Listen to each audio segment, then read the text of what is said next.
Working the night shift as the only nurse at a small urgent care clinic in rural Pennsylvania wasn't glamorous, but I didn't mind. Most nights were slow, just minor cuts, fevers, maybe a sprained ankle. I actually preferred the quiet. Having the clinic to myself meant I could focus, think clearly, move at my own pace. Then Margaret started showing up. She was maybe 60, gray hair pulled back tight, always arriving around 3 in the morning with vague complaints. Stomach pain, headache, dizziness. But every exam came back normal. What bothered me more were her questions. She'd ask when I worked if I was always alone, whether anyone else came in at night. After the fourth visit in 2 weeks, I mentioned it to my supervisor during shift change. She pulled up Margaret's file and her face went pale. Margaret had been coming for months, always during my shifts. My supervisor looked at me seriously and said Margaret's daughter Emily used to work here as a night nurse. She left under difficult circumstances. When I asked what that meant, my supervisor just said to call security if Margaret made me uncomfortable and walked away. Margaret's pattern changed after that. She stopped coming inside, but I'd see her silver sedan in the parking lot, engine running, just sitting there for hours. Sometimes I'd catch her face pressed against the window, watching me work. One night near closing, I did my final rounds and found her hiding in the bathroom. My heart nearly stopped. I asked what she was doing and she stepped closer, staring at me with hollow eyes. "You remind me so much of her," she whispered. "You're in her spot now." The next time Margaret came in, she wouldn't let me leave the exam room. She blocked the door, her voice rising. "Where is my daughter Emily? What happened to her?" I tried to stay calm, told her I'd only started 6 months ago, didn't know any Emily. But Margaret insisted I had to know something, that they did something to Emily and everyone covered it up. I managed to slip past her and she finally left, but it didn't stop. She started calling the clinic constantly, leaving rambling voicemails accusing me of lying. I found handwritten notes on my windshield. She'd appear at random times, standing under the parking lot lights, just staring. I was terrified, but I needed answers. I tracked down former employees through social media. One finally told me the truth. Emily had worked night shift 2 years ago and reported being stalked by a patient. One night she vanished mid-shift. Her purse, keys, everything left behind. Police investigated but found nothing. The clinic administration quietly buried it. Margaret had been searching ever since, convinced the staff knew what really happened. I realized Margaret thought I was part of the cover-up. The only way to end this was to find the truth myself. I spent hours in the basement archives, searching through old security footage. There were gaps, entire hours missing from the night Emily disappeared. I found the security guard who'd worked that night. He was reluctant to talk, but finally admitted he saw a male patient following Emily to the parking lot. Administration told him to delete the footage and keep quiet or he'd lose his job. I got the patient's name from old files. He still lived 20 minutes away. I called Margaret and told her I had information about Emily. We met at a diner and I explained everything I'd found. She started crying, said she knew something had been covered up but no one would listen. We decided to confront him together. We drove to his house just after dark. He answered the door and recognized Margaret immediately, tried to slam it shut. I shoved my foot in the gap and demanded answers. He got defensive, angry, said he didn't have to talk to us. Margaret pushed past him into the house. She was desperate, looking for anything. He grabbed her arm hard and I saw rage in his eyes. He admitted he'd been obsessed with Emily, followed her that night, but claimed she ran away and he never saw her again. He was lying. I could hear it in his voice. Margaret kept searching and spotted something on his coffee table through the doorway. Emily's old work badge, her hospital photo staring back at us. The man shoved us both outside and locked the door, but I'd already hit the emergency button on my phone. Police were coming. When officers arrived, we told them everything. The stalking, the disappearance, the badge, the cover-up. They took our statements and searched his house. They found more of Emily's belongings hidden in his garage. 3 weeks later, the case was officially reopened. He was arrested. After months of investigation, they found Emily's remains buried in woods outside town. Margaret finally had her answer. She called me, voice broken but grateful. I'd given her daughter justice when everyone else stayed silent. I transferred to day shift after that. I couldn't handle those empty night hours anymore. But Margaret and I still talk sometimes. We're connected by what we went through, by refusing to let Emily be forgotten. I think about her every day, hoping that somewhere she knows someone finally fought for her.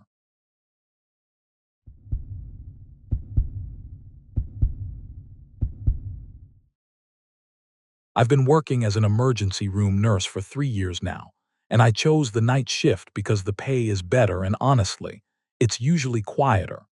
Tonight was supposed to be just another typical Saturday night when I clocked in at 11. My supervising nurse, Sarah, this woman in her 50s who trained me when I first started, was working alongside me. We were short-staffed with only one security guard named Marcus on duty. Our hospital's old East Wing had been closed for renovations, but was still connected through the basement corridors. Everything felt routine as I punched in and started my rounds. By 11:30, we had our first patient. An elderly man came in complaining of chest pains. Sarah and I handled the admission smoothly, getting him hooked up to monitors and running the standard tests. Around 12:15, Marcus stopped by the reception desk and told us he'd do his first round at midnight. Two more patients arrived right after, a guy from a minor car accident and a young mother with a sick child. I noticed Sarah kept glancing toward the basement stairwell door near our station. When I asked if something was wrong, she mentioned hearing odd sounds earlier but dismissed it as the old building settling from construction. At 1 in the morning, Marcus came back from his rounds. He said everything was clear except the East Wing basement door was unlocked again. Sarah sighed and asked me to go with Marcus to lock it properly since maintenance kept forgetting. I agreed, and we took the elevator down to the basement level. The corridor leading to the renovated East Wing stretched out ahead of us, fluorescent lights flickering overhead. As we walked toward the connecting door, I noticed it wasn't just unlocked but slightly open. Marcus seemed nervous, saying this was the third time this week. We entered the dark East Wing basement, and Marcus pulled out his flashlight. Old gurneys and medical equipment sat covered in dusty sheets. We secured the door from our side, but as we turned back, I heard footsteps echoing from deeper in the old wing.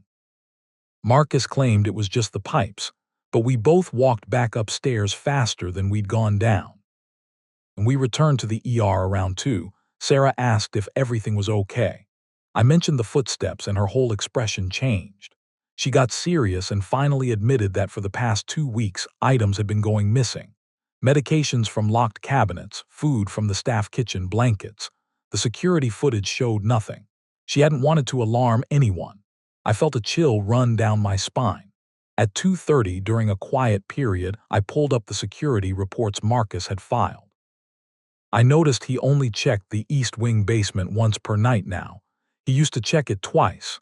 Something about that felt wrong. At 3, Sarah sent me down to the supply room in the main basement for IV bags. I took the stairs and the basement felt colder than usual. As I gathered the supplies, I heard those footsteps again, but closer this time. They weren't coming from the East Wing. They were coming from the morgue corridor right next to the supply room. I froze completely. The footsteps stopped. Then I heard a door click shut softly. My heart was pounding so hard I could hear it in my ears.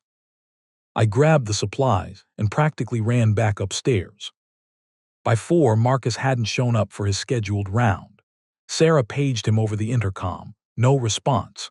She told me to check the security office near the main entrance.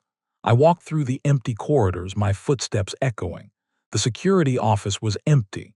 Marcus's jacket hung on the back of his chair, his radio sat on the desk, and his coffee was still warm. But no Marcus. I rushed back to tell Sarah. Her face went pale, and she immediately called the police non-emergency line. While she was on the phone, I heard the basement stairwell door near our station open slowly. I turned around and watched as a man emerged. It wasn't Marcus. This guy was thin, disheveled, wearing dirty hospital scrubs that hung loose on his frame. He blinked in the bright ER lights, looking completely disoriented. I approached carefully. "Sir, do you need help?" He mumbled something I couldn't understand and backed away. Sarah hung up the phone and saw what was happening. She rushed to her computer and pulled up something, then grabbed a missing persons report from 6 weeks ago. The photo matched. This man was a patient who disappeared from the psychiatric ward during a transfer. His family had filed a report. Everyone assumed he'd left the hospital grounds. Sarah stayed calm and spoke gently to him. "It's okay. You're safe. We're not going to hurt you." Through broken sentences, the man explained he'd been living in the abandoned sections of the East Wing basement. He was terrified of being committed long-term, so he hid during his transfer. He'd been surviving on the supplies he stole. Then he became agitated. "The guard found me tonight. He chased me, tried to grab me." My stomach dropped. "Where's Marcus?" I asked Sarah. She was already calling the security company directly while trying to keep the man calm. I made a decision. "I have to go check the basement." Sarah protested, but I insisted. I took my phone and turned on the flashlight. The basement corridors were dead silent. I called out for Marcus. Nothing. I reached the East Wing access door. It was open again. I moved carefully through the dark corridors, checking each room. Then I heard groaning. I followed the sound to an old storage room and found Marcus on the floor, conscious but hurt. "What happened?" I asked, kneeling beside him. He explained that he'd found the man hiding and tried to apprehend him alone instead of calling for backup. The man panicked and shoved Marcus hard into a shelving unit. Marcus hit his head and his radio broke in the fall. He'd been too disoriented to move. I helped Marcus to his feet and supported him as we made our way back. He kept apologizing. "I just wanted to catch him myself. Be the hero, you know." I realized his ego had nearly cost both of them their lives. We emerged from the basement just as police and EMTs arrived at 5:30. The missing patient was treated with care, assessed by the EMTs, and placed on a stretcher for psychiatric evaluation. He was dehydrated and malnourished but otherwise okay. His family was contacted immediately. Marcus was checked for a concussion and cleared, though he looked embarrassed. The hospital administrator showed up early and began documenting everything. By 6:30, Sarah and I gave our statements to the police. The administrator thanked me for finding Marcus and handling the situation calmly. She mentioned they'd be doing a full security review and properly securing the East Wing during renovations. When 7 rolled around and day shift arrived, I clocked out completely exhausted but relieved. Walking to my car in the dawn light, I thought about what I'd learned. Real night shift horror isn't about ghosts or monsters. It's about vulnerable people falling through the cracks, poor decisions made in isolation, and real human suffering hiding in forgotten corners. That missing patient had spent 6 weeks alone in the darkness, too scared to ask for help. I made a mental note to be more observant and compassionate going forward. Despite being exhausted, I felt accomplished. I'd faced something difficult and helped 2 people who desperately needed it. As I drove home watching the sun rise, I knew that being a night shift nurse means being ready for anything and having the courage to face the unknown.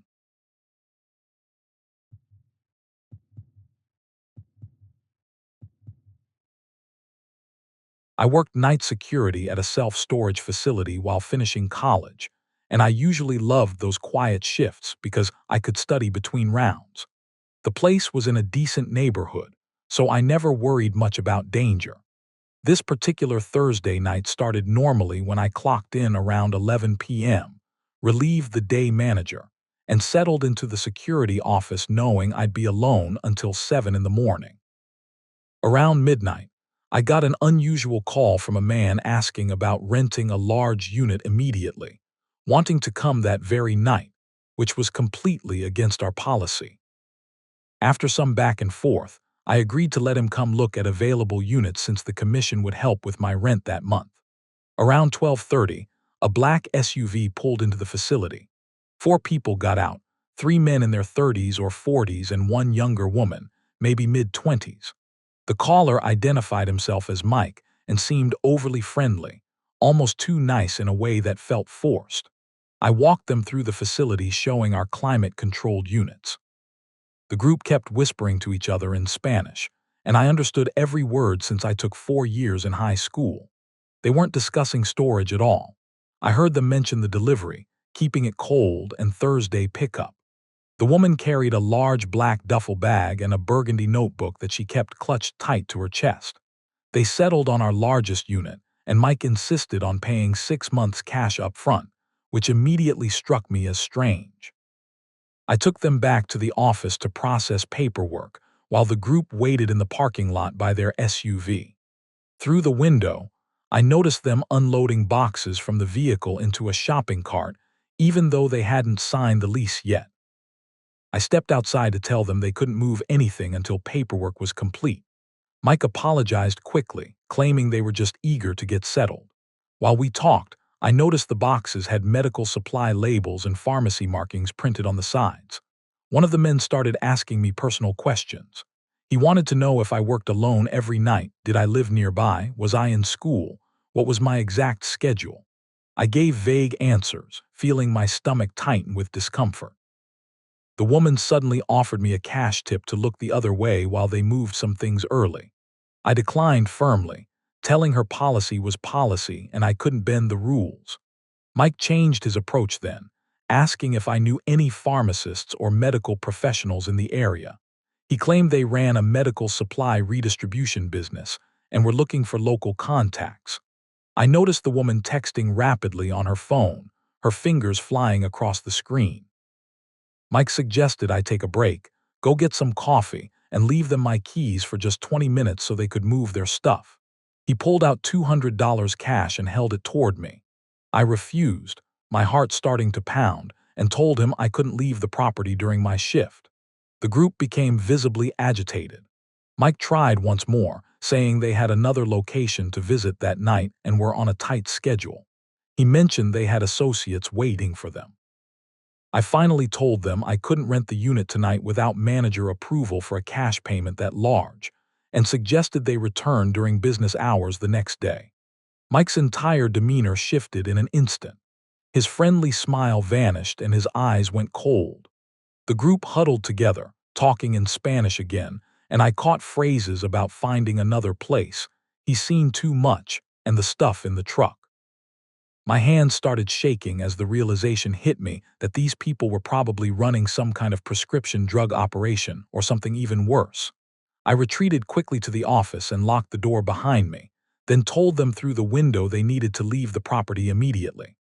Mike knocked on the glass, asking for a business card for the storage manager. While I reached for the cards with trembling fingers, I glanced at the security camera monitor and felt my blood run cold. One of the men was walking the entire perimeter of the building, checking each camera and writing things down in a small notebook. The woman was photographing the facility entrance and my car in the employee parking lot. I grabbed my phone and called my manager, got his voicemail, and left an urgent message explaining what was happening. Mike knocked again, this time much harder, asking what I was doing in there. I lied and said I was calling corporate to get approval for the rental. The group waited directly outside the office door. I watched on the monitor as one man tried the door handle, testing if it was really locked. Through the intercom, I announced that police patrol checked our facility regularly, completely making it up to scare them off. Mike called back asking what time the police usually came by.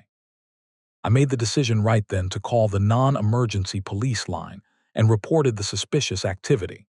The dispatcher told me a unit would drive by within 30 minutes. I announced through the intercom that police were on their way for a routine nightly check.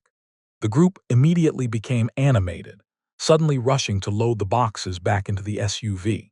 Mike shouted through the door that they'd come back tomorrow during business hours instead. They sped out of the facility, tires screeching slightly on the pavement. I immediately locked the main gate behind them, my hands still shaking so badly I could barely turn the key. I sat in the office reviewing the security footage and managed to get clear shots of their license plate and all their faces. Police arrived about 20 minutes later. I explained everything that happened, and the officer looked at the footage carefully. He told me the patterns matched a pharmaceutical theft ring they'd been tracking for months and asked me to email the footage to a detective. The officer stayed parked outside until the end of my shift at 7 in the morning just to make sure I was safe. When my manager arrived, he praised me for handling the situation correctly and said corporate was adding a second security guard for all night shifts going forward. I never saw that group again, but I did have to give a detailed statement to detectives the following week. I transferred to day shifts after that incident because I couldn't shake the feeling of being watched whenever I worked nights.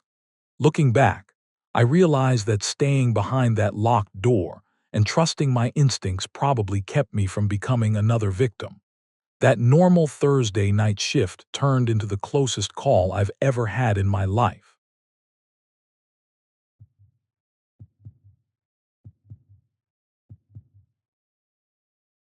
I started working as a night custodian at St. Anne's Hospital right after my 23rd birthday because the pay was better than day shifts, and I could take online classes during my breaks.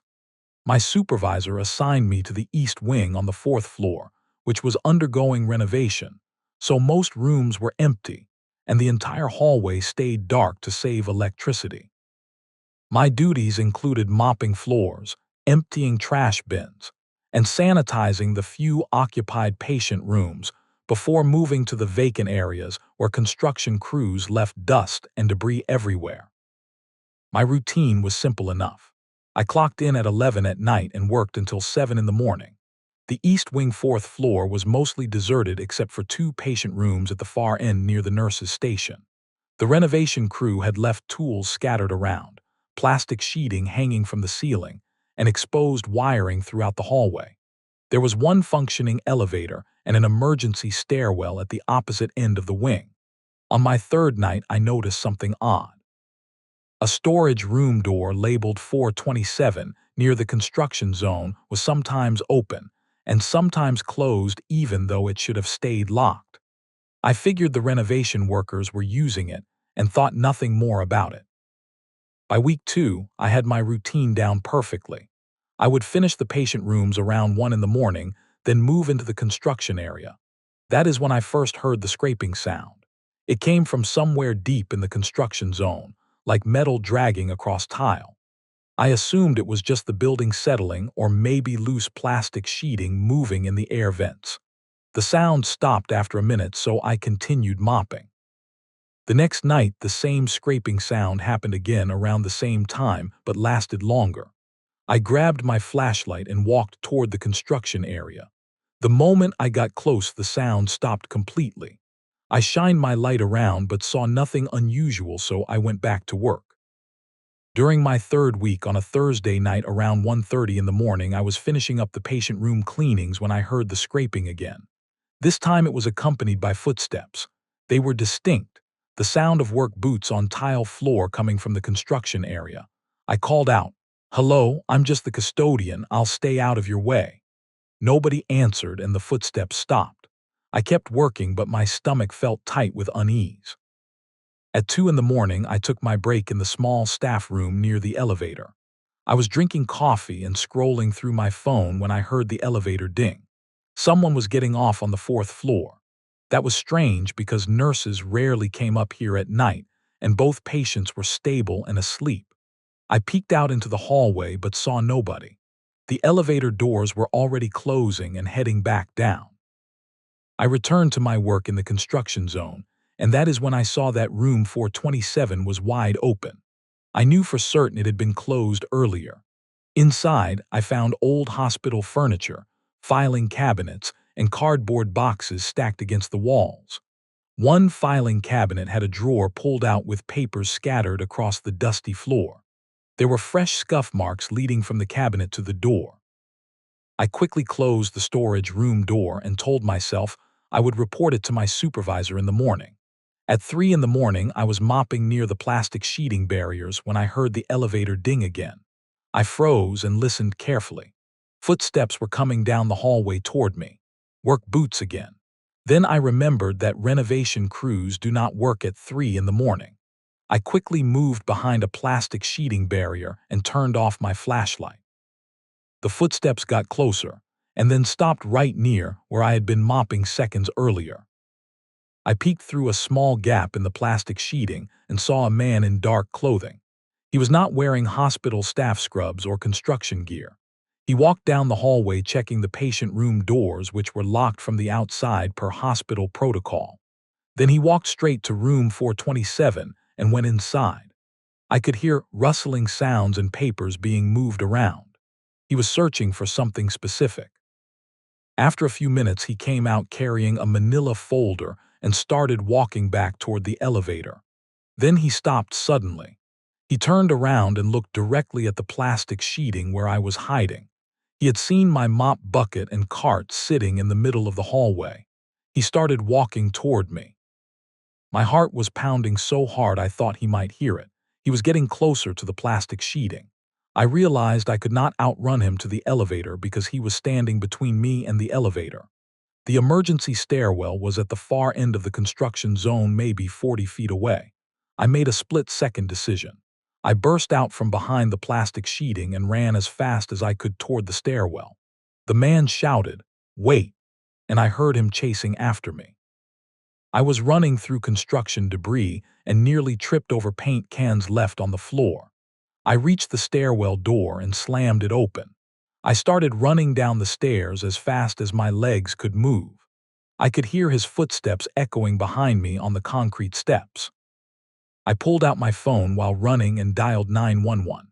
I reached the third-floor landing and kept going. On the second floor, I heard the stairwell door above me slam open again. He was still coming.